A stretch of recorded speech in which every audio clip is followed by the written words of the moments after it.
Hello नमस्कार दोस्तों, मैं दीपक गिरी आप सभी का धाकड़ कंसेप्ट में बहुत बहुत स्वागत करता हूं। मेरे प्यारे दोस्तों, हम लोग एयरफोर्स के बैच में अपना अभी प्रॉफिट एंड लॉस चैप्टर चल रहा है। हमारे 2 क्लास हो चुके हैं इसके अंदर। तो आइए आज का अपना देखते हैं पहला सवाल क्या है। पहला क्वेश्चन कुछ इस प्रकार है, कह रहे कि नींबू जो है ₹12 के भाव से बेचने से 25% का लाभ हुआ, तो रुपए में किस भाव से नींबू खरीदे गए थे। अब देखो मेरी बात समझो, यहाँ पे रुपए कहने का मतलब क्या है। यहाँ पे रुपए कहने का मतलब ये है कि वो 1 रुपए की बात कर रहा है। कितने की बात कर रहा है? तो 1 रुपए की बात कर रहा है ना। 1 रुपए की वो बात कर रहा है, मतलब ये कह रहा है कि 1 रुपए में 12 के भाव से बेचने से उसे 25% का लाभ होता है। अब देखिए, मैं आपसे पूछना चाहता हूँ कि कोई भी वस्तु का सीपी क्या होता है? तो 100% होता है कि नहीं होता, बताइए। तो बोल रहा है कि ऐसे है ये कि यहाँ पे उसको 25% का लाभ होता है। ये लाभ कब होता है उसको? जब वो नींबू को रुपए में 12 के भाव से बेचता है। मतलब कि 1 रुपए में अगर वो, सोचना, 1 रुपए में अगर वो 12 नींबू बेच रहा है, ये क्या है? उसका एसपी है, सेलिंग प्राइस है, ठीक है। यदि वो 1 रुपए में 12 नींबू बेच रहा है, इसका मतलब ये होता है कि उसको जो है सीपी पे, यानी कि कॉस्ट प्राइस पे, उसको 25% का लाभ होता है। मतलब ये जो सेलिंग प्राइस है, कॉस्ट प्राइस का कितना है? तो 125% है। समझ में आ गई ये चीज़ आप लोगों को? मतलब सीपी के 125% का मान आपके सामने कितना दे रखा है? तो 1/12 रुपए दे रखा है। ये क्या है? रुपए है, क्योंकि 1 रुपए में 12 सामान, तो ये क्या हो गया? 1/12 रुपए हो गया, है ना। तो बोल रहा है कि नींबू किस भाव से खरीदे गए थे। नींबू किस भाव से खरीदे गए थे? तो सीपी कितना होता है? 100% होता है। मतलब हमें सीपी का कितना निकाल के लेके आना है? तो 100% हमें सीपी का लेके आना है। तो देखिए, सीपी का 1% का मान क्या हो जाएगा? तो बोलेंगे सीपी के 1% की वैल्यू किसके बराबर हो जाएगी? तो बोलेंगे 1/12, और ये 125 नीचे चला आएगा। आएगा कि नहीं आएगा, बताइए? आएगा, ठीक है। तो बताइए कि सीपी के 100% का मान अपने को लेके आना है। मतलब अपन क्या करें कि 100 से इधर भी गुना कर दें एंड 100 से क्या करें? इधर भी गुना कर दें। बात समझ में आ गया? तो सीपी के 100% का मान कितना आ गया? तो 100/12 × 125, 25 चौका 100, 25 पचे 125 एंड 4 पचे कितना हो गया? 12। तो मतलब कितना आ गया? तो सीपी के, अपन ऐसे समझ लो, सीपी के 100% का मान किसके बराबर आ गया? तो 1/15। मतलब कि 1 रुपए में उसने कितने नींबू खरीदे थे? तो बोल सकते हैं 15 नींबू खरीदे थे। 1 रुपए में कितने नींबू खरीदे थे? तो 15 नींबू उसने खरीदे थे। ये बात आप लोगों को समझ में आ गई क्या कि 1 रुपए में उसने कितने नींबू लिए? तो 15 नींबू लिए। ये चीज़ मैंने आपको समझाने के लिए किया है। आगे से हम इस चीज़ के डायरेक्ट यूज करेंगे, तो इसे बहुत प्यार से अच्छे से समझ लीजिए आप लोग, ठीक है। आइए नेक्स्ट सवाल की तरफ बढ़ते हैं। अगला सवाल क्या है? अगला सवाल ये, कोई दुकानदार जो है 15 रुपया प्रति दर्जन की दर से पेंसिल खरीदता है। 15 रुपया प्रति दर्जन की दर से वो पेंसिल खरीदता है, दर से पेंसिल बेचकर 25% का लाभ कमाता है। देखिए, यदि कोई दुकानदार 15 रुपया प्रति दर्जन के दर से पेंसिल बेचकर 25% लाभ कमाता है, तो देखिए उसने जो है 1 दर्जन जो है कितने रुपए में बेचे? 15 रुपये में बेचा उसने। 1 दर्जन कितने बेचा? तो 15 रुपये में बेचा, और इस हिसाब से उसको 25% का लाभ होता है, ठीक है। तो आप इतना बताइए कि उस व्यक्ति को अगर मैं बोलूँ कि उसने 15 रुपये में कितने दर्जन बेचे थे? तो 1 दर्जन, तो उस पर कितने का लाभ हुआ? 25% का। मतलब वो 125% के बराबर है। ये जो 15 रुपये है वो सीपी के 125% के बराबर है। तो सीपी का 1% का मान कितना हो जाएगा? 15/125 हो जाएगा क्या? ये जो 15 रुपये है वो सीपी के कितने % के बराबर है? तो 125% के बराबर है। मतलब क्या कह सकते हैं कि सीपी के 1% का मान कितना निकल के आ गया? तो बोल सकते हैं 15/125। हमें सीपी का 100% निकाल के लेके आना है, तो हम क्या करेंगे? गुने 100 कर देंगे, है ना। 25 से करेंगे तो 5 बार में, एंड 25 से करेंगे तो कितना? 4 बार में। 5 से कितना बार में है? 3 बार में है। मतलब क्या आपको निकल के आए कि 12 रुपये जो है प्रति दर्जन के हिसाब से उसने सामान खरीदे थे, पेंसिल खरीदा था। उसने 12 रुपये में 1 दर्जन क्या खरीदा था? तो पेंसिल खरीदा था। अब देखिए, कह रहा है कि 20 रुपये में 15 पेंसिल बेचकर कितना % लाभ कमाएगा।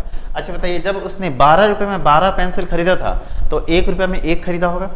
तो 15 पेंसिल बेचने के लिए, चाहे 15 पेंसिल कितने में खरीदा होगा? तो आप बोल सकते हो कि सर 15 पेंसिल उसने 15 रुपये में खरीदा होगा।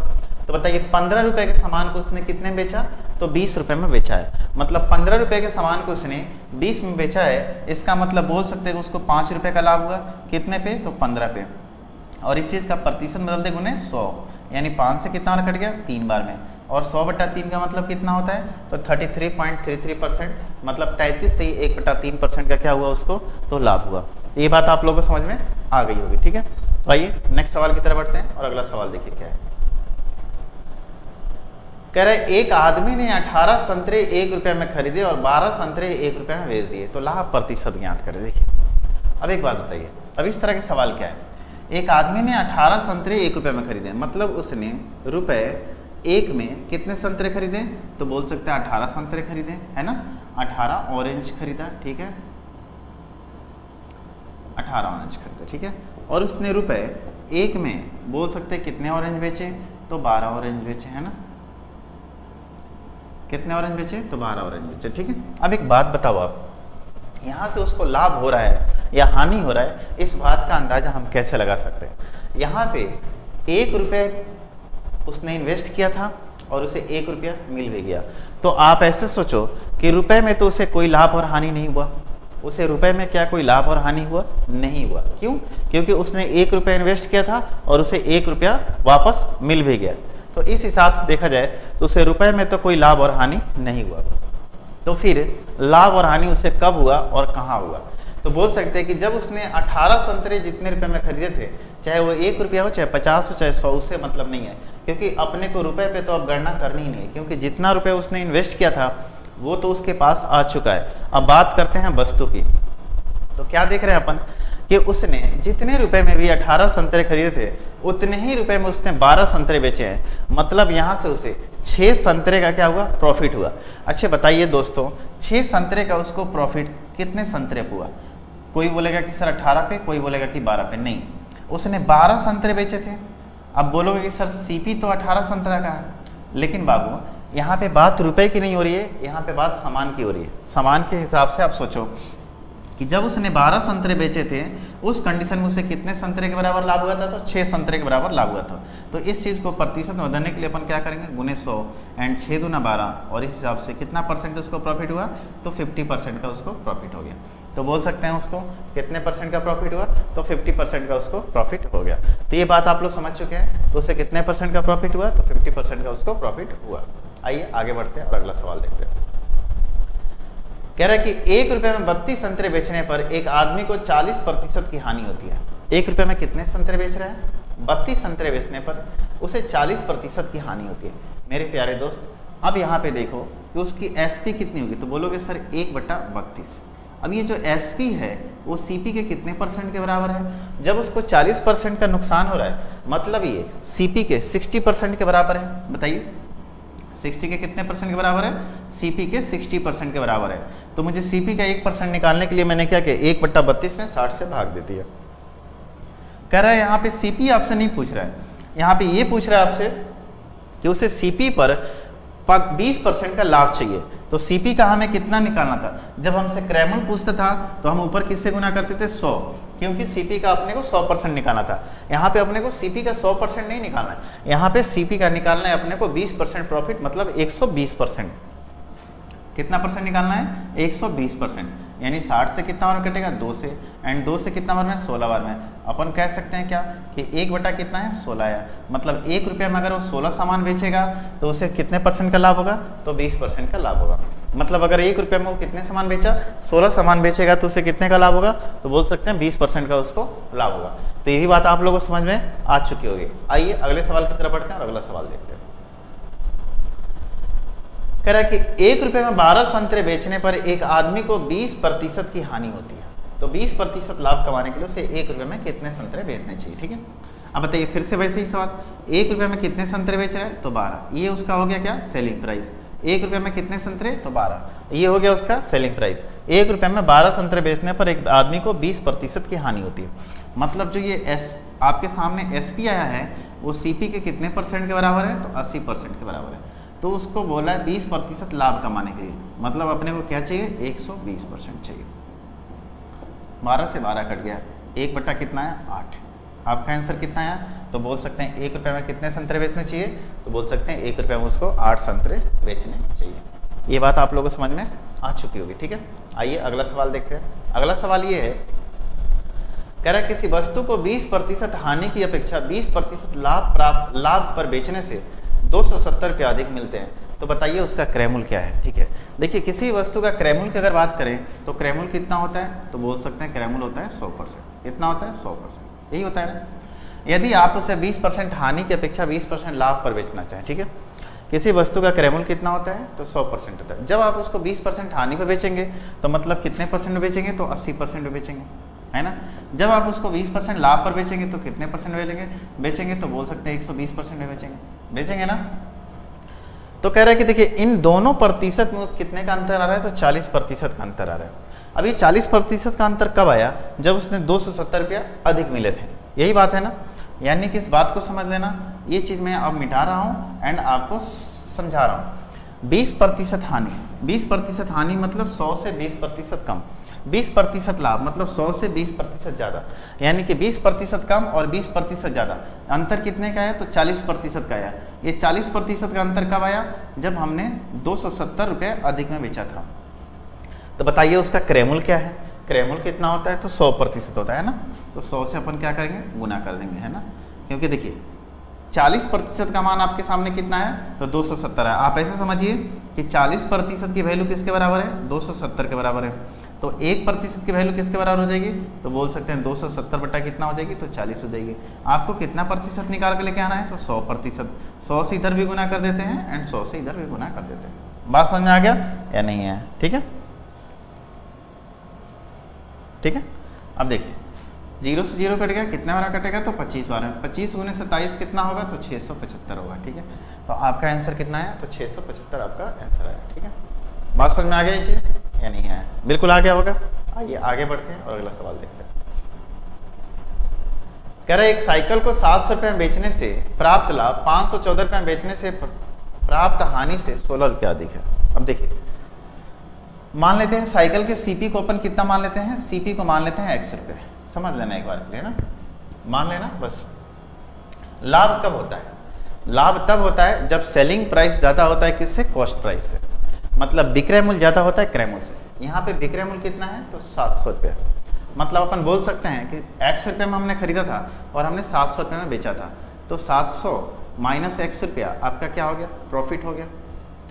तो कह रहा है कि साइकिल को 700 रुपये बेचने से प्राप्त लाभ 514 रुपये में बेचने पर प्राप्त हानि से, यानी कि हानि कब होगी, जब आपका क्रय मूल्य ज़्यादा होगा, यानी x माइनस कितना, तो बोल सकते हैं 514। इस हानि से ये अभी 16 रुपये ज़्यादा है, तो अपन बराबर करने के लिए क्या करेंगे, तो इधर 16 जोड़ देंगे और ये चीज़ें क्या हो गई, बराबर हो गई कि नहीं हो गई बताइए। हम x को एक साइड लेके आते हैं और बाकी चीज़ को एक साइड लेके आते हैं। तो इधर देखिए 2x हो गया, 514 और प्लस 16 मतलब 498 माइनस का इधर होगा कितना, इन दोनों करेंगे तो माइनस का कितना आएगा, तो माइनस का आएगा 498। इधर इसको जोड़ दो तो कितना हो जाएगा, 1198 हो जाएगा। क्या काट के देख लो, x का मान निकल के आ जाएगा, 2 5 10 599 रुपये। यानी उस वस्तु को कितने में बेचा था, उसने खरीदा था तो 599, क्योंकि x की वैल्यू कितनी है ये अपने पास 599 और x हमने क्या माना था, क्रय मूल्य माना था। और आपसे पूछ भी क्या रहा था, तो क्रय मूल्य ही पूछ रहा था। ठीक है, तो ये बात आप लोगों को समझ में आ चुकी होगी। ठीक है, आइए अगले सवाल की तरफ बढ़ते हैं। अगला सवाल देखिए क्या है। कह रहे यदि किसी वस्तु को 60 रुपये बेचने से उतनी ही लाभ होती है जितनी कि 40 रुपये बेचने पर हानि होती है। तो जैसे अभी मैंने बताया था, आप वैसे सॉल्व कर सकते हो या फिर आप इस चीज़ को ऐसे भी सॉल्व कर सकते हो, 60 रुपया प्लस 40 रुपया, जितनी हानि अगर उतना ही लाभ हो तो दोनों को जोड़ के क्या करो, 2 से भाग दे दो और इस तरीके से आपका आंसर कितना आ जाएगा, तो 50 आ जाएगा, है ना। बाकी मैं आपको समझा देता हूँ। अगर हम सीपी को मान लेते हैं कितना, x रुपये, ठीक है, तो 60 रुपये बेचने पर जितना लाभ होता है, यानी कि 60 माइनस x, उतना ही हानि होता है कब, जब हमने उसको 40 रुपये में बेचा था। ठीक है, जितना प्रॉफिट उतना ही लॉस। इस x को उधर लेके जाओ, यानी कितना हो जाएगा 2x और 40 इधर लेके कितना हो जाएगा 100, यानी x की वैल्यू कितनी आ जाएगी, तो बोल सकते हैं x की वैल्यू आ जाएगी 50। बात समझ में आ गया आप लोगों को, यानी x का मान कितना आ जाएगा, तो 50 रुपये आ जाएगा x का मान, यानी वस्तु का क्रय मूल्य कितना है, तो 50 रुपीज़ है। ठीक है, बात समझ में आ गया। मैंने इसको शॉर्ट तरीके से बताया था, आप कैसे कर सकते हो, दोनों को जोड़ के 2 से भाग दे दो। ठीक है, आइए अगले सवाल की तरफ बढ़ते हैं और अगला सवाल देखिए। अगला सवाल है, किसी वस्तु को 840 में बेचने से हुआ लाभ उस वस्तु को 600 में बेचने से हुई हानि से दोगुनी है। अब देखिए ऐसे सवाल को अगर मैं बात करूं तो 2 तरीके से कर सकते हैं। पहले आप देखो बेसिक तरीका, मान लेते हैं सीपी कितना है अपने पास, x है, 840 में बेचने से हुआ लाभ, मतलब CPX है, यानी 840 माइनस एक्स, ये आपको लाभ दिखाएगा। 600 रुपये बेचने से हुई हानि, यानी कि बोल सकते हैं x माइनस 600। तो देखिए ये जो हानि हो रही है और ये क्या हो रहा है, लाभ हो रहा है। ये लाभ है और यहाँ से हानि निकल के आ रही है, तो जो लाभ है वो क्या है, हानि का 2 गुना है। मतलब इधर अगर 2 से गुना कर देंगे तो बराबर हो जाएगा। जैसे देखो मान लेते हैं लाभ 20 रुपये का है, हानि 10 रुपये का है, तो हानि है, लाभ जो है हानि से 2 गुना हो रहा है, तो इनको बराबर करने के लिए अपन क्या करेंगे, या तो इधर 2 से भाग दे दो, नहीं तो उधर 2 से गुना कर दो। ठीक है, बात समझ में आ गया। तो अपन बोल सकते हैं चलो इसको सॉल्व कर लेते हैं, है ना। तो 840 और प्लस 6 गुना कितना हो गया, 1200, 1200 और 800 कितना, 2040 हो गया, है ना। बात समझ में आ गया कि नहीं। और ये देखिए यहाँ पे प्लस 2x और ये इधर जाके कितना हो जाएगा, माइनस x, यानी कितना हो जाएगा 3x। समझ में आ रहा है। देखिए 3 से काटेंगे तो कितना और कटेगा, 3 6 18, 3 8 24 0, यानी x का मान कितना है, तो 680 रुपया है। तो बोल सकते हैं उस वस्तु का क्रय मूल्य कितना है, तो 680 रुपया है। बात समझ में आ गया आप लोगों को। इस वस्तु का क्रय मूल्य कितना है, तो 680 रुपया है। इस बात को आप लोग समझ लीजिए, ठीक है। हालांकि आप इसको ऐसे भी सॉल्व कर सकते थे, कैसे, तो मैं आपको बता रहा हूँ। देखिए कैसे, यहाँ तक समझ लिए आप लोग इस चीज़ को। देखिए आप इसको ऐसे सॉल्व कर सकते थे। देखिए जो 840 रुपया है ये क्या है आपके सामने, प्रॉफिट वाला है सेलिंग प्राइस, और जो 600 रुपया है वो क्या है, लॉस वाला सेलिंग प्राइस है। प्रॉफिट क्या हो रहा है, लॉस से दुगुना हो रहा है, तो किस रेशियो में हो रहा है, तो 2:1 की रेशियो में हो रहा है। इन दोनों का डिफरेंस कितना आएगा, तो बोलेंगे 240 रुपया आएगा, आएगा ना, आएगा। 2 + 1, 3 से भाग देता हूँ, आके पता चल जाएगा क्या अंतर आ रहा है, यानी 80। अब देखो 1 की वैल्यू कितनी आ गई, तो 80 रुपये आ गई। तो बताइए जब मैं उसे 600 रुपया बेच रहा था तो 1 का नुकसान हो रहा था, और 1 का मान कितना आ रहा है, तो 80 आ रहा है। तो बोल सकते हैं जितना नुकसान होता है उतना जोड़ दो तो क्रय मूल्य आ जाएगा, यानी 680 रुपया। चाहे आप देखो 840 में से 80 दूना 160 घटा दोगे, फिर भी अपने पास कितना आ जाएगा, तो 680 रुपये ही आ जाएगा। ये भी बात आप लोगों को समझ में आ चुकी होगी, ठीक है। आइए अगले सवाल की तरफ बढ़ते हैं, और अगला सवाल देखिए क्या है। कह रहा है कि राम ने अपनी घड़ी 5% हानि पर बेची। यदि वह उस घड़ी को 56.25 रुपये अधिक में बेचता तो उसे 10% लाभ होता है। तो घड़ी का क्रय मूल्य क्या होता है। देखिए राम ने अपनी घड़ी 5% हानि पर बेची। यदि वह उस घड़ी को 56.25 रुपये अधिक में बेचता तब उसे 10% का लाभ होता है। तो देखिए मेरे प्यारे दोस्त, एक बार तो उसे 5% की हानि, एक बार उसे 10% का लाभ। अगर दोनों का देखा जाए तो 100 से 5 कम और 100 से 10 देता, यानी अंतर प्रतिशत का कितना आ रहा है, तो 15%, जो कि किसके बराबर है, तो 56.25 के बराबर है ना। तो आपसे क्या पूछ रहा है, घड़ी का क्रय मूल्य। घड़ी का क्रय मूल्य कितना होगा, तो 100% होगा। 15% की वैल्यू आ गई है तो अपने को 100%, तो सबसे पहले 1% का मान कैसे निकालेंगे, तो 1% का मान निकालेंगे 56.25 अपॉन 50। घड़ी का क्रय मूल्य कितना होता है, तो 100%, तो 100 से इधर भी गुना कर दो एंड 100 से क्या करो, इधर भी गुना कर दो, ठीक है। 00 से ये दशमलव चला गया, 15 से काट के देख लेते हैं ना, कितना और कटेगा, 15 × 45, 11 आया, 112 आया, है ना। 15 से कितना हो गया, 105 एंड 15 बच्चे कितना हो गया, 75, यानी कितना आ गया, 375 रुपये, ठीक है। तो घड़ी का क्रय मूल्य कितना हो गया, तो 375 रुपीज़, ठीक है। तो ये भी बात आप लोगों को समझ में आ गई, घड़ी का क्रय मूल्य कैसे निकला, 5% कम था और 10% ज़्यादा था, मतलब 100 से 5 कम और 100 से 10 ज़्यादा। अंतर कितने का है, तो बोल सकते हैं अंतर है आपके सामने कितना, तो 15% का। ये अंतर कब क्रिएट हुआ, जब उसने 56.25 रुपये ज़्यादा में बेची थी, ठीक है। बात समझ में आ गई ये चीज़। तो आइए अगला सवाल देखते हैं, और अगला सवाल क्या है। अगला सवाल है, यदि किसी वस्तु को 4% लाभ की अपेक्षा 5% लाभ पर बेचा जाता है तो 20 रुपये अधिक मिलता है। देखिए अब यहाँ पे 4% लाभ है और यहाँ पे 5% लाभ है। मेरे प्यारे दोस्त 4% लाभ कब होगा, जब आप उसे 104% में बेचेंगे, और 5% का लाभ कब होगा, जब आप उसे 105% में बेचेंगे। दोनों तरफ लाभ लाभ ही है, दोनों तरफ क्या है, तो लाभ और लाभ ही है। तो अपन बोल सकते हैं कि दोनों में अंतर कितने का आ रहा है, तो 1% का आ रहा है। तो 1% की वैल्यू आपके सामने कितनी दे रखी है, तो 20 रुपये दे रखी है। तो आपसे पूछ रहा है कि वस्तु का क्रय मूल्य क्या है, तो वस्तु का क्रय मूल्य कितना होता है, तो 100%, तो 100 से इधर भी गुना कर देंगे एंड 100 से इधर भी गुना कर देंगे, यानी कितना हो जाएगा वस्तु क्रय मूल्य, तो 2000 रुपये हो जाएगा, ठीक है। तो वस्तु क्रय मूल्य कितना हो जाएगा, तो वस्तु क्रय मूल्य हो जाएगा आपका 2000 रुपये। ये बात आप लोगों को समझ में आ गई क्या। देखिए 4% लाभ और 5% लाभ, पहले क्या होता था, तो हानि और लाभ होता था, यहाँ पे दोनों क्या है, लाभ और लाभ ही हैं। जब दोनों में लाभ हो रहा है तो क्या हो जाएगा, घट जाएगा ना। जैसे देखिए 4% लाभ, तो बोल सकते हैं कि 104% में अपन ने बेचा, 5% लाभ, तो 105% में बेचा। तो बताइए दोनों में अंतर कितने का आ रहा है, तो बोलेंगे 1% का अंतर आ रहा है। ये बात आप लोगों को समझ में आ चुकी होगी, ठीक है। आइए अगला सवाल देखते हैं। कह रहे कि घड़ीसाज ने एक घड़ी को 10% लाभ पर बेची, यदि वह 5 रुपया अधिक पर बेचता तो 15% लाभ होता। अब फिर से वही बात आ गई, देखिए क्या बोल रहा है कि 10% लाभ पर बेचता है, यदि वो 5 रुपया अधिक बेचता तो उसे कितने का लाभ होता है, तो 15% का लाभ होता है। दोनों कंडीशन में उसे लाभ हो रहा है, तो मतलब अंतर कितने का है यहाँ पे देखो, तो अंतर आया आपके सामने कितना, 5% का, जो कि किसके बराबर है, तो 5 रुपये के बराबर है। तो 100% का मान कैसे आएगा, तो ऐसे भी देख लो, 20 इधर भी गुना कर दो, 20 इधर भी गुना कर दो, यानी 100% की वैल्यू कितनी हुई, तो 100 रुपया हो गया। तो घड़ी का लागत मूल्य कितना हो गया, तो 100 रुपया हो गया घड़ी का लागत मूल्य। तो ये बात आप लोगों को समझ में आ गई कि घड़ी का लागत मूल्य कितना हुआ, तो घड़ी का लागत मूल्य हुआ आपके सामने 100 रुपया, ठीक है। आइए आगे बढ़ते हैं और अगला सवाल देखते हैं। कह रहा है कि ए ने एक टेबल बी को बेची तो उसे 15% लाभ होता है, यदि बी ने वापस ए को 20% लाभ पर बेच दिया हो तो उसने 69 रुपये कमाए। तो बताइए ए ने इस टेबल के खरीदने के लिए पहले कितने रुपए अदा किए थे, ठीक है। देखिए कह रहा है कि ए ने एक टेबल बी को 15% लाभ पर बेच दी। ए ने एक टेबल बी को कितने में बेच दी, तो 15% लाभ पर बेच दी। यदि बी ने वापस ए को 20% लाभ पर बेचा हो तो उसे 69 रुपये कमाया है, ठीक है। अब देखिए पहले तो अपन 15% की बात कर लेते हैं कि ए ने बी को कितने परसेंट लाभ पर बेची, तो 15% लाभ पर बेची, है ना।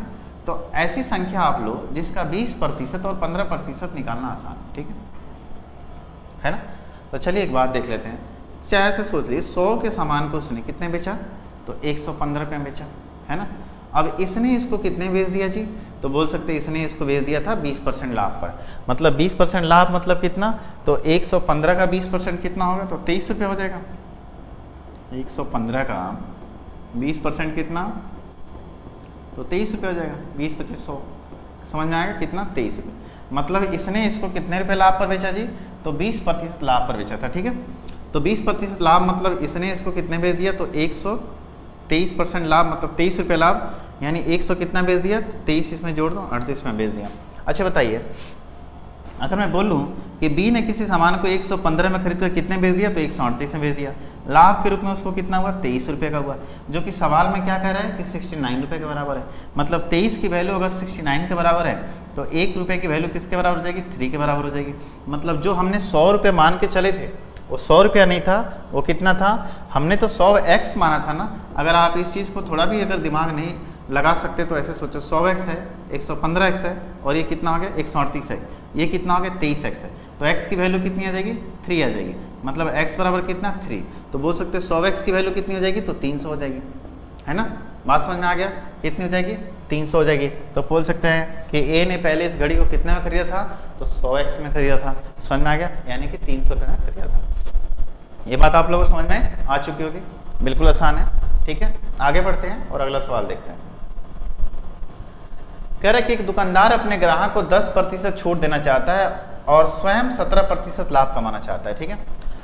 यदि वो अपने ग्राहक को छूट नहीं देता तो उसे कितने प्रतिशत का लाभ होता है। देखिए एक दुकानदार जो है अपने ग्राहक को कितने % छूट देना चाहता है, 10%। तो बताइए 10% छूट देगा तो कब देगा वो, तो 10% छूट देगा आपके अंकित मूल्य पर। ये चीज़ मैंने आपको फर्स्ट क्लास में समझाई थी। और स्वयं कितना कमाना चाहता है, तो 17% लाभ कमाना चाहता है। मतलब अपन बोल सकते हैं कि जो उसका सीपी था इस पे वो तो 17% लाभ कमाना चाहता था, मतलब इसका 117% चाहता था कि नहीं, लेकिन वो अपने ग्राहक को 10% छूट देता था। मतलब कितना देता था, 90%, है ना। यानी कि बोल सकते हैं एमपी का वो 90% लेता था। तो देखिए जो छूट देने के बाद एमपी का उसने 90% का आंकड़ा तय किया, मतलब मार्केट प्राइस का उसने कितना % लिया, तो 90% लिया, जो कि सीपी के कितने % के बराबर है, तो 117% के बराबर है। मतलब ये कहना चाह रहा है कि अगर वो मार्केट प्राइस पर ही बेचता तो उससे कितने का लाभ होता है, ठीक है। तो आइए इस चीज़ को देख लेते हैं, ठीक है। पहले तो परसेंट से परसेंट गया, 9 से काटेंगे, 9 एकम 9, 9 तेरी 27, 9 से कितना होना है, 10 बार में। अब देखिए सीपी के सामने कितना है, तो सीपी के सामने आपके सामने है 10, और एमपी के सामने कितना है, तो एमपी के सामने आपके सामने कितना है, 13। यानी कि बोलिए अगर वो 13 रुपये में ही बेचता तो उसे कितने का लाभ होता, तो बोल सकते हैं 10 के सामान को अगर वो 13 बेचेगा तो उसे 3 का लाभ होगा, कितने पे, 10 पे। और इस चीज़ को प्रतिशत बदलने के लिए क्या करेंगे, गुने 100, यानी बोल सकते हैं उसको कितने का लाभ होता, तो 30% का उसको लाभ हो जाता, ठीक है। बात समझ में आ गया? उसको कितने परसेंट का लाभ होता है? तो 30% का उसको लाभ होता है। ये बात आप लोग समझ चुके होंगे। वो क्या कह रहा है कि देखिए जितना उसकी सीपी थी उस पे सीपी तो अपने आप में 100% होता है, क्रैमुल अपने आप में कितना होता है? तो 100% होता है। इस पे उसको 17% लाभ चाहिए था, तो मैंने इसका 117% ले लिया। 17% लाभ मतलब मैंने इसका कितना ले लिया? तो 117% ले लिया। 117% मिला था, तब मिला था जब हमने 10% का छूट दिया था। अगर हम 10% का छूट नहीं देते तो हमें क्या मिलता? यही बात आपसे पूछ रहा है। मतलब ये था कि एमपी पे जो हमने क्या दिया था, एमपी का हमने 10% डिस्काउंट दिया, मतलब 90% लिया। तो एमपी का जो मार्केट प्राइस का 90% का मान है वो सीपी के 117% के बराबर आया था। बात समझ में आ गई चीज आप लोगों को? बिल्कुल आ गई, ठीक है। तो यहाँ से हमारा सीपी और एमपी का रेशियो निकल के आ गया कितना? 10:13। तो बोल सकते 10 के सामान को उसने कितने बेचा था? तो 13 में बेचा था। इस हिसाब से जो 3 का लाभ हुआ कितने पे? 10 पे। प्रतिशत बदल दिए 100, है ना। कह रहा है कि एक व्यापारी अपनी चीजों पर क्रैमुल से 20% अधिक मूल्य अंकित करता है तथा वह अपने ग्राहक को अंकित मूल्य पर 10% छूट भी देता है, तो उसका लाभ प्रतिशत ज्ञात करें। ठीक है, देखिए एक व्यक्ति अपने ग्राहक को अपनी चीजों को क्रैमुल से 20% अधिक मूल्य अंकित करता है, तो सीपी एंड एमपी की बात कर लेते हैं, है ना। सीपी अगर उसका 100 है, देखो मेरे प्यारे दोस्त, तो उस पर 20% अधिक यानी कि 120 रुपया अंकित करता है। ठीक है, और अपने ग्राहक को अंकित मूल्य पर 10% की छूट देता है। मतलब जितना उसने लिखा था इस पे उसने 10% यानी कितने का? तो 12 रुपये का डिस्काउंट दिया, यानी बेचा कितने में? तो 108 में बेचा। 10% मतलब इसका अगर 10% निकालेंगे तो कितना आएगा? 10% की वैल्यू कितनी आएगी? 12 के बराबर आएगी ना। तो बोले बताइए उसको लाभ कितने का हुआ? तो लाभ सीधे दिख रहा है, 100 के सामान को उसने कितने बेचा है? तो 108 में बेचा है। मतलब उसको रुपए कितने का लाभ हुआ? यहाँ पे पॉइंट नहीं था, या तो आप रुपीज़ नहीं होगा यहाँ पे, क्योंकि रुपीज़ का जिक्र कहीं नहीं है। या तो आप प्रतिशत लगा दो, तो प्रतिशत ही लगाना पड़ेगा, क्योंकि देखो ये सारी क्या है? रुपीज़ है। तो आपके पास इन सब नन ऑफ दिस भी है, क्योंकि उसे सिर्फ और सिर्फ 8% का लाभ हुआ। कितने का लाभ हुआ? तो 8% का उसको लाभ हो रहा है। ठीक है, यहाँ पे 8 रुपीज़ का नहीं, 8% का लाभ होता है। ये 8 रुपीज़ तब होता जब वो घड़ी का क्रैमुल दिया रहता 100 रुपया। हमने तो 100 माना है ना, हमने 100 माना है इस चीज़ को। ठीक है, आइए आगे बढ़ते हैं और अगला सवाल देखते हैं। कह रहा दुकानदार किसी वस्तु पर अंकित मूल्य उसके क्रैमुल से 40% अधिक रखता है। कह रहा है कि एक दुकानदार अपनी वस्तु पर, किसी वस्तु पर अंकित मूल्य उसके क्रैमुल से 40% अधिक रखता है। ठीक है, सीपी एंड एमपी की बात कर लेते हैं ना। अंकित मूल्य क्रैमुल से 40% अधिक रखता है। यदि सीपी 100 है तो एमपी कितना है? तो 140 है। ठीक है, और 12% लाभ प्राप्त करने के लिए दिए जाने वाले बट्टे का प्रतिशत क्या होगा? देखिए 12% लाभ प्राप्त करने के लिए उसे बेचना कितने में होगा? तो 112 रुपये बेचना होगा। मतलब उसने कितने रुपए का डिस्काउंट दिया? तो बोल सकते हैं उसने 28 रुपये का डिस्काउंट दिया, है ना। कितने पे? तो 140 पे, है ना। और प्रतिशत बदल दिए तो गुने 100, यानी 28 कितना बार कटा? 5 बार में। 5 से कितना बार कटा? तो 20 बार में। यानी बोल सकते हैं उसे कितने का बट्टा देना चाहिए था? तो 20% का बट्टा देना चाहिए था। समझ में आया ये बात आप लोगों को? देखिए कैसे 100 रुपया सीपी था, 140 रुपये अंकित किया, उसको 12% लाभ चाहिए। मतलब 100 के सामान को उसे बेचना कितने में था? तो 112 में बेचना चाहा। तो बताइए 140 रुपये के सामान को उसने 112 में बेच दिया, तो कितने का डिस्काउंट दिया? तो 28 रुपये कम था। कितने पे? तो 140 पे। मतलब 140 पे उसने 28 रुपये का क्या दिया? डिस्काउंट दिया। और इसी चीज़ को प्रतिशत बदलने के लिए क्या किए? तो उन्हें 100 कर दिए। ठीक है, आइए आगे बढ़ते हैं और नेक्स्ट सवाल की तरफ बढ़ते हैं। कह रहे हैं कि 75 मीटर कपड़ा बेचने पर मुझे 25 मीटर कपड़े के विक्रय मूल्य के बराबर क्या होता है? तो लाभ होता है ना। तो लाभ अथवा हानि प्रतिशत ज्ञात की। देखिए 75 मीटर कपड़ा बेचने पर मुझे 25 मीटर कपड़े के विक्रय मूल्य के बराबर लाभ होता है। हालांकि इस तरह का सवाल मैंने पहले बता दिया था, लेकिन थोड़ा कपड़े का यूज़ था तो मैंने ऐसे कर लिया। तो बताइए 75 मीटर कपड़ा खरीदा भी तो होगा ना। तो मान लेते 1 मीटर का सीपी, अगर सीपी है तो 75 मीटर कितना हो जाएगा? सीपी हो जाएगा। तो 75 मीटर जब उसने बेचा है तो 75 कितना हो जाएगा? एसपी हो जाएगा, है ना। 75 सीपी हो गया, 75 एसपी हो गया। लेकिन यहाँ पे ये बोला है कि मुझे 25 मीटर कपड़ों के विक्रय मूल्य के बराबर क्या होता है? लाभ होता है। तो 25 मीटर का जो लाभ उसके पास आया उसको अपन क्या कर सकते हैं? घटा सकते हैं। और किसका लाभ आया? तो विक्रय मूल्य के बराबर लाभ आया। यानी कि जैसे ये लाभ को हमने घटाया, ये क्या हो गया? बराबर हो गया। यानी बोल सकते हैं क्या बताइए? 75 सीपी बराबर यहाँ से क्या निकल के आया आपके सामने? 75 एसपी में से 25 एसपी गया, कितना बचा? 50 एसपी। समझ में आया? 50 एसपी, ठीक है। देखिए 25 थी 75 एंड 25 दूना कितना हुआ 50, तो अपन बोल सकते हैं सीपी रेशियो एसपी का मान कितना आ जाएगा। तो देखिए सीपी के सामने कितना है 2 है और एसपी के सामने कितना है 3 है, तो बोलिए 2 के सामान को अगर कोई बंदा 3 में बेचता है तो उसे कितने % का लाभ होता है, तो मतलब 1 का लाभ होता है कितने पे 2 पे, प्रतिशत बदलते गुने 100, यानी कितने % आया तो 50% आया आपके सामने, ठीक है। तो बोल सकते हैं उसको कितने % का लाभ आया, तो 50% का लाभ आया। हालांकि ये सवाल मैंने पहले बता दिया था, बट अभी इसलिए बताया कि कहीं आप कपड़े से कंफ्यूज ना हो जाए एक बार के लिए, ठीक है, और चीज़ें रिवाइज भी हो जाए आपके लिए, ठीक है। आइए आगे बढ़ते हैं। फिर से 85 मीटर कपड़ा बेचने पर मुझे 15 मीटर कपड़े के विक्रय मूल्य के बराबर हानि होती है। फिर से वही बात आ गई। देखिए 85 मीटर कपड़ा बेचने पर मतलब कि आप देखिए 85 मीटर कपड़ा खरीदा था सीपी में एंड बेचा भी तो 85 एसपी में बेचा था, ठीक है। कितना में, तो 85 एसपी में बेचा है ना। अब उसको देखो बेचने पर उसको क्या हो रहा है, तो 15 मीटर कपड़े के विक्रय मूल्य के बराबर हानि होती है। मेरे प्यारे दोस्त अगर उसको हानि हो रही है तो हम उसको पूर्ति कर देते हैं, कितने का, तो 15 एसपी पूर्ति कर देते हैं, और जैसे ही पूर्ति की क्या हो गया, बराबर हो गया ना। तो बोल सकते हैं 85 सीपी बराबर 85 एसपी प्लस 15 एसपी कितना हो गया, 100 एसपी हो गया। यानी बोल सकते हैं 85 सीपी बराबर कितना हो गया आपके सामने 100 एसपी आ गया, ठीक है। अब देखिए 5 से काटेंगे कितना बार में, 17 बार में, 5 से काटेंगे कितना बार में, 20 बार में। तो बोलिए सीपी के सामने क्या है यहाँ पे है, तो सीपी के सामने यहाँ पे 20 आया है और एसपी के सामने यहाँ पे क्या है, तो 17 आया है ना। बोलिए सीपी के सामने 20 और एसपी के सामने कितना है, 17 है। तो लाभ अथवा हानि प्रतिशत ज्ञात करें। देखिए सीपी और एसपी का अपने पास रेशियो निकल के आ गया, तो बोल सकते हैं क्या, बताइए, तो पूछ रहा है क्या, तो उसको लाभ अथवा हानि की बात कर लेते हैं ना। तो 20 के सामान को अगर आप 17 रुपये में बेचते हो तो आपको क्या होगा, 5 से 20 बार में, 5 से 17 बार में, ठीक है। यहाँ पे ऑप्शन में थोड़ा सा दिक्कत है, फाइंड द लॉस %, ठीक है। फाइंड द लॉस %, सबसे पहले तो हानि होगी, लाभ होगी नहीं, है ना। अब देखिए 20 के सामान को उसने कितने बेचा है, 17 को, यानी कि 3 का लाभ नुकसान हुआ कितने पे, 20 पे, % बदल दिए उन्हें 100, यानी 20 25 100 एंड 5 से कितना हो गया 15%, यानी उसको सिर्फ हानि हो रही है, लाभ या हानि नहीं। अब बोलोगे कि सर मैंने लाभ क्यों काटा, लाभ इसलिए काटा क्योंकि ऑप्शन देता फिर यहाँ पे कि 12% लॉस, 15% लॉस, 80% प्रॉफिट, 20% प्रॉफिट, है ना। लेकिन आपने इंग्लिश में पढ़ लेना चाहिए था, फाइंड द लॉस %, आपको लॉस % ही, क्योंकि अपने को दिख रहा है कि 20 रुपये पर मीटर कपड़ा था, हमने उसको 17 रुपये पर मीटर बेचा था, ठीक है। बात समझ में आ गई चीज। आइए आगे बढ़ते हैं, आगे देखते क्या है।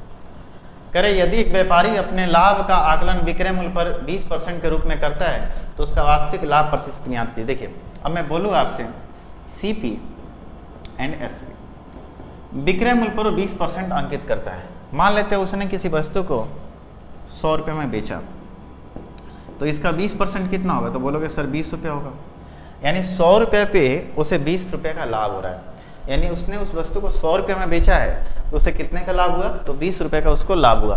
इट मीन्स वो व्यक्ति 80 रुपये में उस सामान को खरीदा होगा, यानी बोल सकते हैं उसका सीपी कितना हो गया, 80 रुपये हो गया, है ना। तो बोल रहा है कि अब जो है उसका वास्तविक लाभ ज्ञात करें। तो वास्तविक लाभ अपन किस पे ज्ञात करते हैं, तो सीपी पे गिरते हैं। वास्तविक लाभ किस पे करते हैं, तो सीपी पे। अपना सीपी कितना था, 80 था, उसको लाभ कितने का हुआ था, तो 20 रुपये का ही हुआ था, और इसी को प्रतिशत बदल दें गुने 100, और यहाँ से आपका कितना निकल के आएगा, तो 25% उसका वास्तविक लाभ था। मतलब कह सकते हैं कि सीपी का 25% बराबर एसपी का कितना हो गया, 20%। मतलब जो सीपी पे 25% लाभ का मान दे रहा था वही मान एसपी पे 20% का दे रहा था। बात समझ में आ गया। तो आप लोग सीपी और एसपी में कंफ्यूज तो नहीं हो रहे हो ना। मैंने स्टार्टिंग क्लास में ही सीपी को अच्छे से समझाया था। सीपी मतलब कॉस्ट प्राइस, एसपी मतलब सेलिंग प्राइस। इन बातों को आप समझना ध्यान से, ठीक है। आगे बढ़िए और अगला सवाल देखिए। करें कि व्यापारी अब वस्तुओं को खरीदने में 10% की धोखाधड़ी करता है और बेचने पर भी 10% की धोखाधड़ी करता है, तो लाभ प्रतिशत ज्ञात करें। करें एक व्यापारी वस्तु को खरीदने पर भी 10% की धोखाधड़ी करता है और बेचने पर भी 10% की धोखाधड़ी करता है, तो लाभ प्रतिशत ज्ञात करें, ठीक है। अब देखिए यहाँ पे मैं आप लोग बता दूं, ऐसे जब हमने प्रतिशत पढ़ाया था आप लोग को एक चीज पढ़ाया था क्या, x plus y plus x y upon 100%, है ना। ये बात बताया था ना आप लोगों को। तो देखो यहाँ पे ये कब लगाते थे, तो जब एक ही क्वांटिटी होती थी, एक ही यूनिट होती थी। अब यहाँ पे एक व्यापारी वस्तुओं को, मतलब किसी वस्तु को, उसी वस्तु को खरीदने में भी 10% धोखाधड़ी करता है और बेचने में भी 10% की धोखाधड़ी करता है, ठीक है। मतलब कि देखिए यहाँ पे दो तरह की बातें आती हैं, लेकिन आपको सिर्फ एक बात समझनी है। जब भी आपके सामने से सवाल आएगा, देखिए कभी कभी धोखाधड़ी दो तरीके की होती है। एक तो होती है आपके सामने क्या कि रुपए में धोखाधड़ी करता है, समझ में आया, और एक क्या है तौल में धोखाधड़ी करता है। दोनों बातें हो सकती हैं, ठीक है। तो दोनों बातें जब सवाल मेंशन करता है तो अलग अलग तरीके से अपन सोच सकते हैं, लेकिन आपके सामने उस तरह का डीपली कंसेप्ट नहीं आएगा। आप सिंपल ये आएगा कि एक व्यापारी वस्तु को खरीदने में 10% धोखाधड़ी करता है और बेचने में भी 10% की धोखाधड़ी करता है, तो उसका लाभ प्रतिशत आपको ज्ञात करना है। आप लोग क्या करना है, रख देना है यहाँ पे, ठीक है। रखेंगे तो क्या आएगा, तो बोलिए 10 + 10 प्लस कितना 10 गुने 10 बटा कितना हो गया, तो 100 है ना, और इसको प्रतिशत में बदल देते हैं, ठीक है।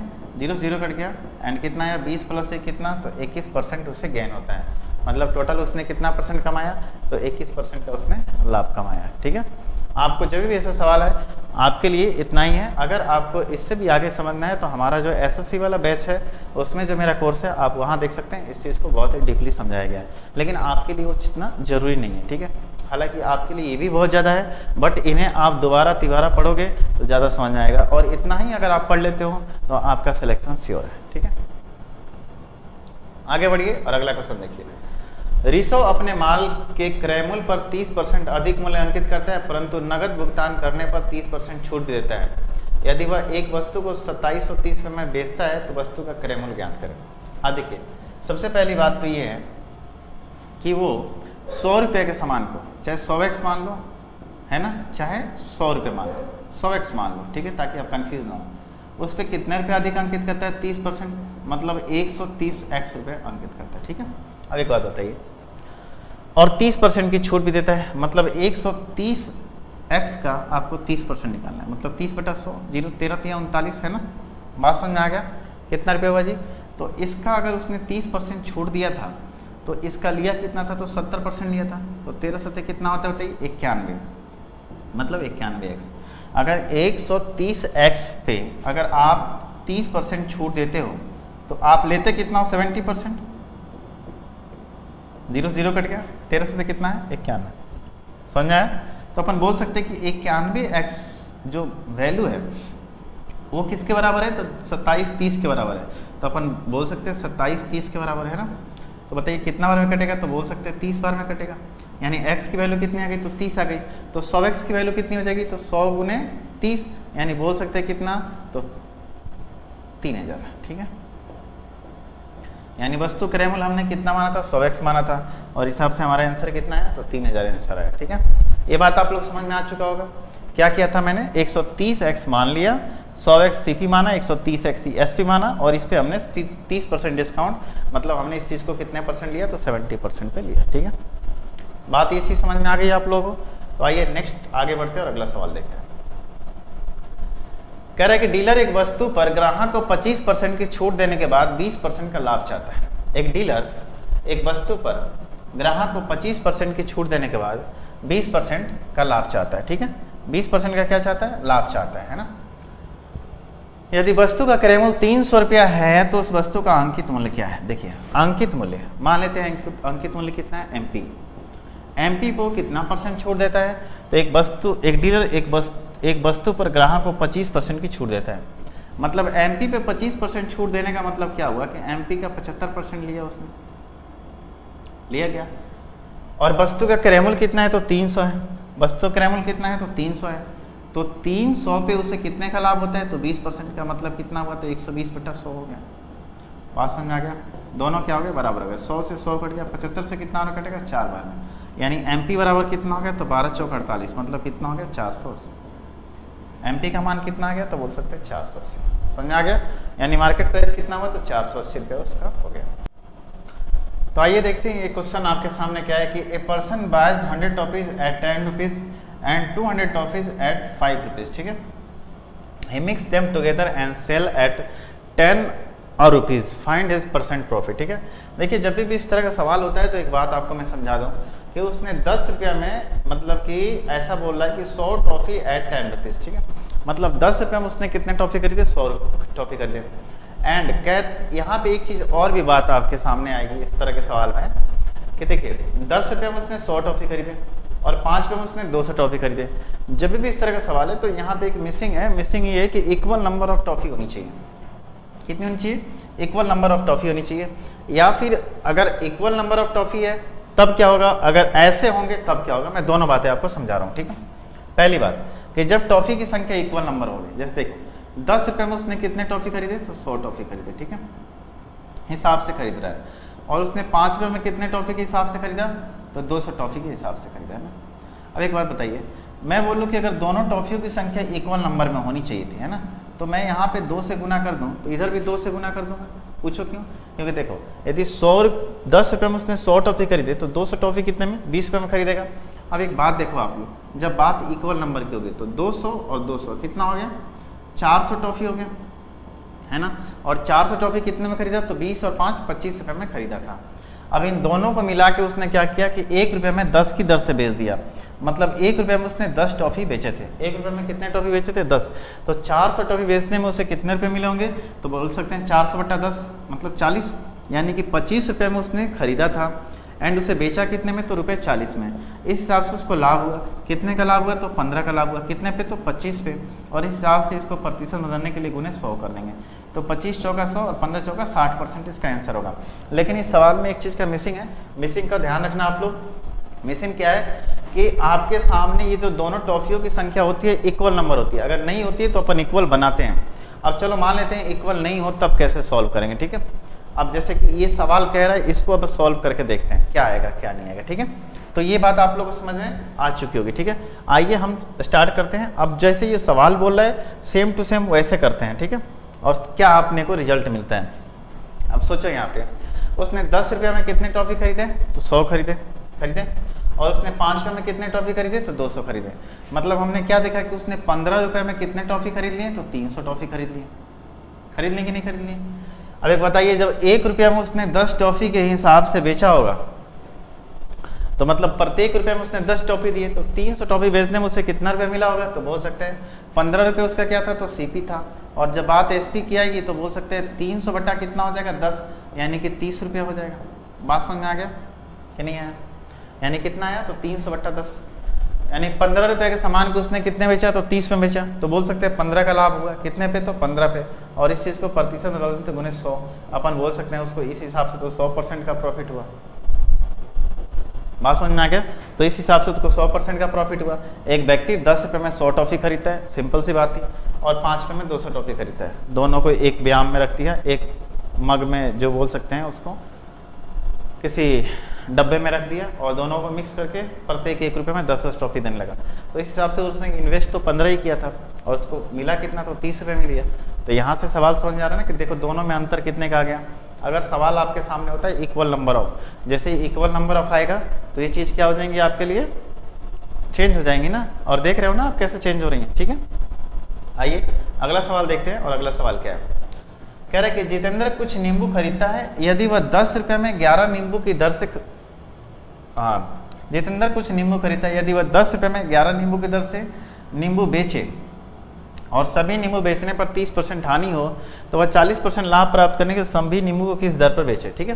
सिंपल सा बात है, यदि वह 10 रुपये में 11 नींबू की दर से क्या करता है, बेचे, यानी 10 रुपये में कितने नींबू बेच रहा है, तो बोल सकते हैं 10 रुपये में 11 बेच रहा है ना।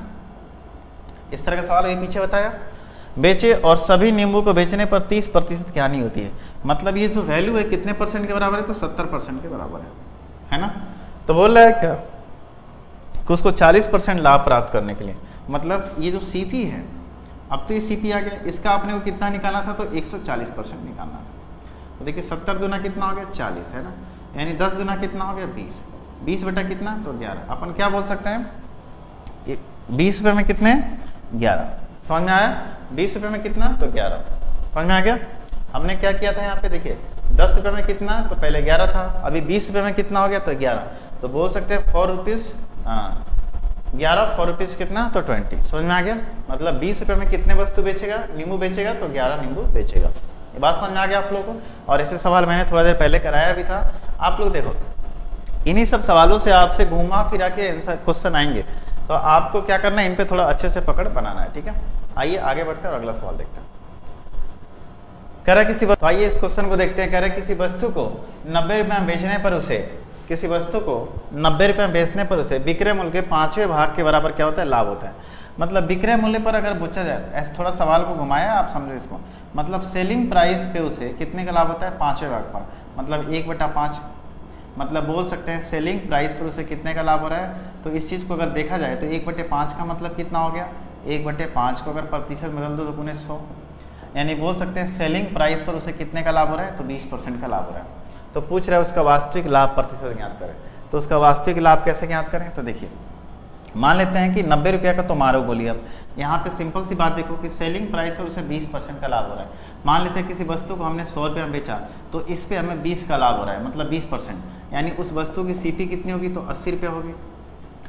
किसी वस्तु को 90 रुपये में बेचने पर उसे विक्रय मूल्य के 5वें भाग के बराबर लाभ होता है। विक्रय मूल्य का 5वां भाग मतलब एसपी का 1/5, मतलब आप ऐसे सोचो कि उसको सेलिंग प्राइस पर 20% का लाभ हो रहा है।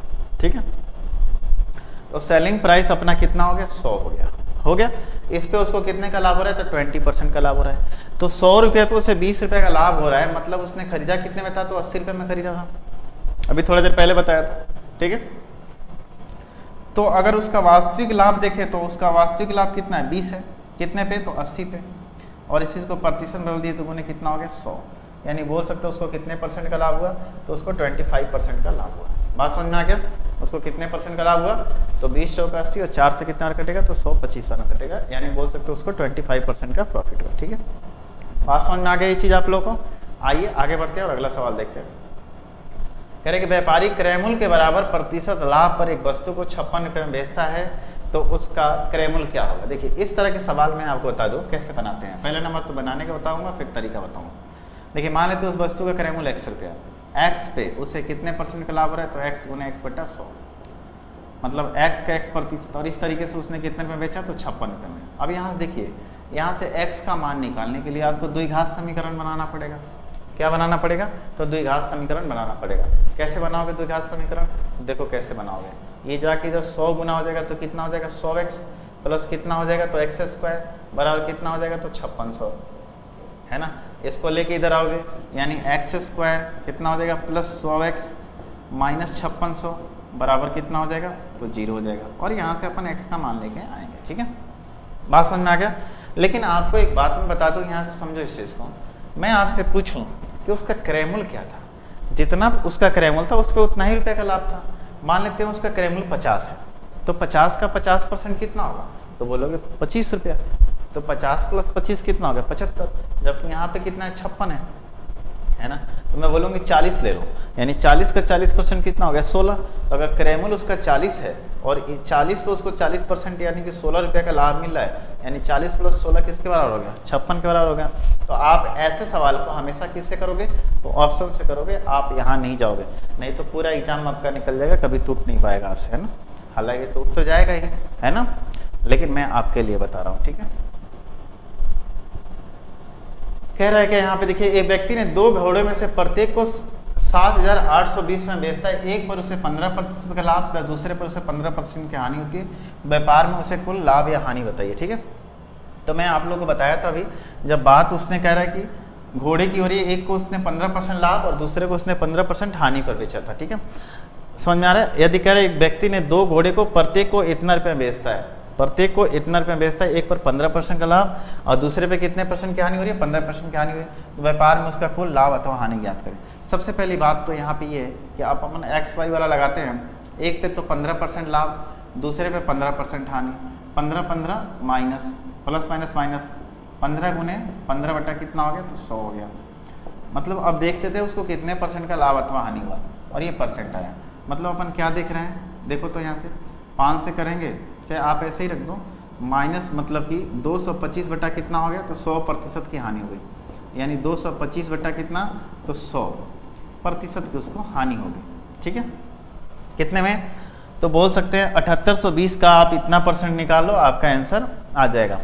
मतलब 7820 पे उसे कह रहा है कि एक व्यक्ति ने 2 घोड़े में से प्रत्येक को इतना रुपये बेचता है ना, तो बताइए उसको टोटल पे कितने % की हानि हो रही है, तो इतने % की हानि हो रही है। तो आप इस चीज़ का इतना, मतलब इसका इतना % अपन निकालते हैं, तो कैसे निकालेंगे। देखिए अब एक बात बताइए आप यहाँ पे, प्रत्येक को उसने बेचा है ना, तो एक पे निकाल लेते उसे डबल कर देंगे, चाहे इसको डबल करके ही निकाल लो आप, क्योंकि उसे टोटल पे हो रहा है ना हानि, तो टोटल ये थोड़ी है, इसने तो एक को इतना बेचा है 7,820 में, यहाँ पे तो ये जो टोटल पे हानि आई है ना, टोटल पे हानि कितनी है, तो 225/100% की हानि आई है। ठीक है, तो अपन निकाल लेते हैं, पहले एक पे निकाल लेते हैं फिर उसको डबल कर देंगे। ठीक है, यानी अपन क्या कर लेते हैं, यहाँ पे देखिए अपने पास कितना है 7820 है ना, इसका अपन कितना निकाल लेते हैं, तो क्या बताया था अभी हमने, तो 225 बटा कितना 100, और प्रतिशत के लिए भी कितना आएगा, तो 100 आएगा ना, 25 से 9 बार में, 25 से 4 बार में, 1 0 से 1 0 कट गया। ठीक है, अब यहाँ पे देखिए 4 से कितना और कटेगा, कट जाएगा क्या, नहीं कटना चाहिए ना, 2 से कट जाएगा, 2 से कितना और कटेगा, तो 2 3 6, 2 9 18, 2 1 2। ठीक है, अब देखिए नीचे कितना आया, 20 आया है ना, 9 से इसमें गुना करो, 9 1 9, 9 9 81 का 1 आया, कितना अपने पास बचा, तो 8 बचा, 9 3 27 और 8 कितना हो गया, तो 35 है ना, तो 315 51.9 है ना। नीचे बोलोगे कि सर 2 भी है, नीचे कितना है, 2 है। ठीक है, ठीक है, यहाँ पे किसी ऑप्शन से टैली नहीं कर रहा है ना, 7820 रुपीज फॉर फर्स्ट वन है ना।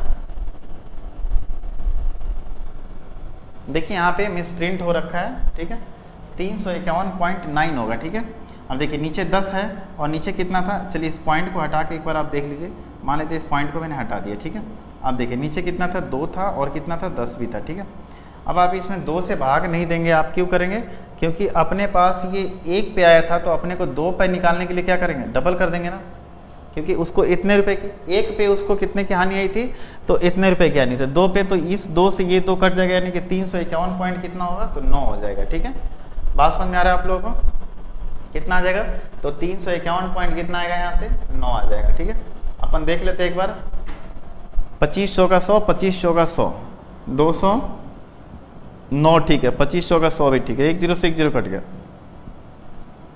2 से काट दिए, 2 3 6, 1 आया, 2 9 18, 2 1 2। ठीक है, 391 इंटू 9, 9 1 9, 9 9 81, 9 3 27 और 8 35। ठीक है, तो आज समझ में आ गया आप लोग को ऐसे सवाल कैसे करना है।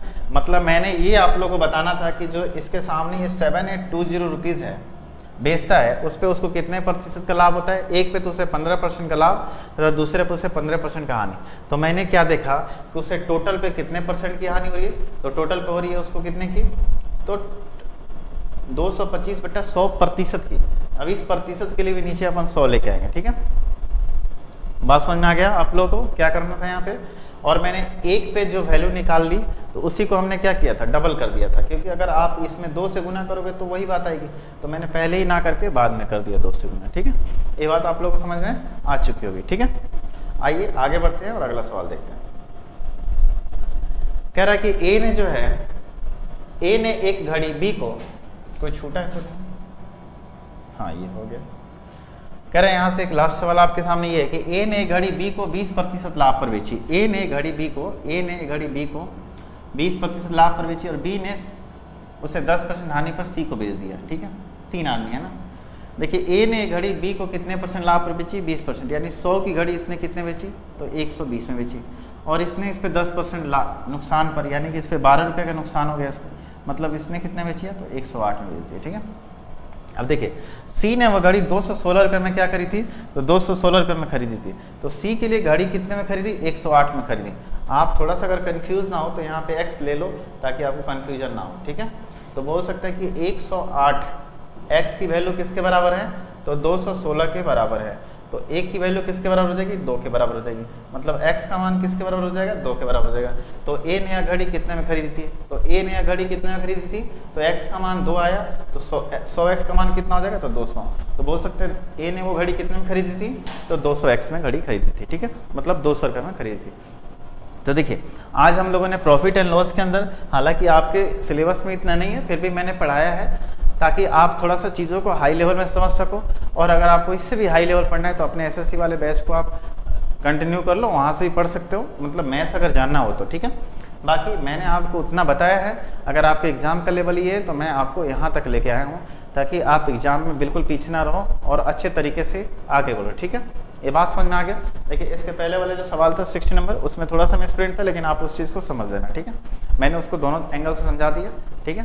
तो चलिए आज के लिए इतना ही। आप सभी का बहुत बहुत धन्यवाद। अब हम अगले टॉपिक सिंपल इंटरेस्ट की तरफ बढ़ेंगे और नेक्स्ट क्लास में सिंपल इंटरेस्ट से स्टार्ट करेंगे। धन्यवाद आप सभी का।